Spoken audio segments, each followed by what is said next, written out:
Selamat Hari Kemerdekaan Indonesia. Negara kita punya sejarah panjang untuk bisa lepas dari penjajahan. Dari mulai Portugis masuk ke Nusantara, terus Belanda datang dan jajah kita, lalu Inggris, Belanda lagi, muncul Jepang sampai akhirnya kita merdeka. Meski sejarah nggak bisa diandaikan, tapi ayo coba kita pikirkan, apa jadinya jika kita, Indonesia, tidak pernah dijajah? Jika itu terjadi, kawasan Indonesia sekarang kemungkinan besar berisi kerajaan-kerajaan yang tersebar di seluruh Nusantara. Mungkin nama Indonesia dan segala simbol-simbol negara kita, dari mulai bendera merah putih, bahasa Indonesia, mata uang rupiah, sampai Garuda Pancasila, tidak akan pernah ada. Bagaimana bisa begitu? Jadi, dari mulai ribuan tahun lalu, peradaban diperkirakan sudah muncul di Nusantara. Dan sejak itulah mereka pun bikin kerajaan masing-masing.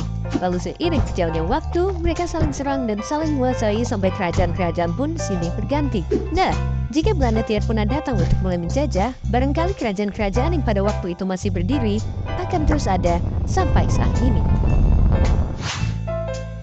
Ya, mungkin di zaman modern, kerajaan-kerajaan ini bakal jadi negara kayak Thailand, Jepang, dan juga Liechtenstein. Seperti biasa, terima kasih Google Translate.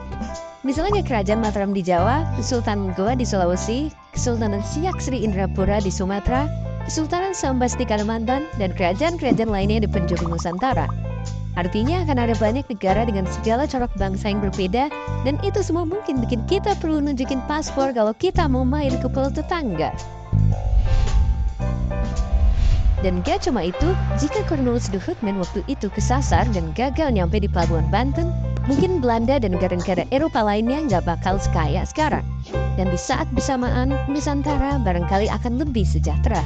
Ya, nyatanya perusahaan dagang Belanda waktu itu jadi raksasa perekonomian dunia, yang kalau dihitung pakai mata uang sekarang, nilainya jauh melebihin perusahaan-perusahaan keren zaman sekarang. Sungguh sangat kaya. Meski begitu, sejarah kelam janganlah menjadi dendam. Memori bahwa kita pernah dipekerjakan paksa, diadu domba, dilarang bicara, ditindas hak-haknya sampai dibuat bodoh dan dibiarkan merana. Sejarah harus jadi pengingat bahwa kini manusia Indonesia harus bangkit, bersatu, dan berjuang demi mewujudkan cita-cita dan menjadi bangsa yang cerdas, kuat, dan hebat. Merdeka. Dan seperti biasa, terima kasih.